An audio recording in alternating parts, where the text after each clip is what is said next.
நடிகர் விஜயின் நாகை பிரச்சாரத்தில் சுற்றுச்சுவர் இடிந்து விழுந்த விவகாரத்தில் தாவேக்காவினர் மீது போலீசார் வழக்கு பதிவு செய்திருக்கிறார்கள். இதுகுறித்த கூடுதல் விவரங்களை செய்தியாளர் ஸ்ரீனிவாசன் வழங்க கேட்கலாம். ஸ்ரீனிவாசன், வணக்கம். இது தொடர்பான விவரங்கள். வணக்கம். அதாவது நேற்று விஜய் பிரச்சாரத்தில் தனியார் திருமண சூடானது இடிந்து விழுந்தது. நிபந்தனைகளை மீறி தனியார் சொத்துக்கு சேதமளித்ததாக தாவேக்க நிர்வாகிகள் மீது நாகை நகர காவல்துறையினர் வழக்கு பதிவு செய்துள்ளார்கள். அதாவது தமிழக வெற்றி கழக தலைவர் விஜய், நடிகருமான விஜய் மக்கள் சந்திப்பு இயக்கம் நாகை புத்தூர் அண்ணா சிலை அருகே நடைபெற்றது. நடிகர் விஜயை காண்பதற்காக மாவட்டத்தின் பல்வேறு பகுதியிலிருந்து புத்தூர் அண்ணா சிலையில் திரண்டிருந்தனர். பொதுமக்கள் மட்டுமின்றி தொண்டர்கள், ரசிகர்கள் என பல்லாயிரக்கணக்கான மக்கள் திரண்டிருந்தனர். முறையான திட்டமிடல் இல்லாததால் கூட்ட நெரிசல் ஏற்பட்டது.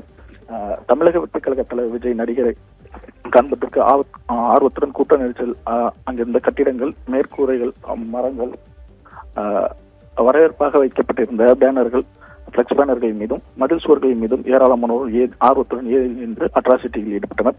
அப்போது விஜய் பேசிய இடத்திற்கு அருகாமையில் உள்ள தனியார் திருமண மண்டபத்தின் சுற்றுச்சுவரானது தொண்டர்கள் அதிக அளவில் ஏறி அமர்ந்ததாக கீழே விழுந்தது. இந்த நிலையில் தனியார் திருமண மண்டப மேனேஜர் அளித்த புகாரின் அடிப்படையில் நாகை நகர காவல் நிலையத்தில் தாவேக்க நிர்வாகிகள் மீது மாவட்ட செயலாளர் சுகுமார், நரேஷ்குமார், சேகர் ஆகியோர்கள் மீது வழக்கு பதிவானது தற்போது செய்யப்பட்டுள்ளது. காவல்துறையின் நிபந்தனைகளின் மீது தனியார் சொத்துக்கு சேதமளித்ததாக தாவேக்க நிர்வாகிகள் மீது தற்போதானது நகர காவல் நிலையத்தில் வழக்கு பதிவு செய்யப்பட்டுள்ளது.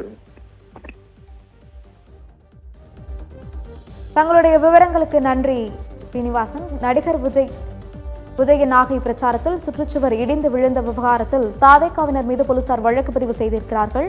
இதுகுறித்த கூடுதல் விவரங்களை செய்தியாளர் ஸ்ரீனிவாசன் வழங்கியதை அண்மை செய்தியாக பார்த்தோம்.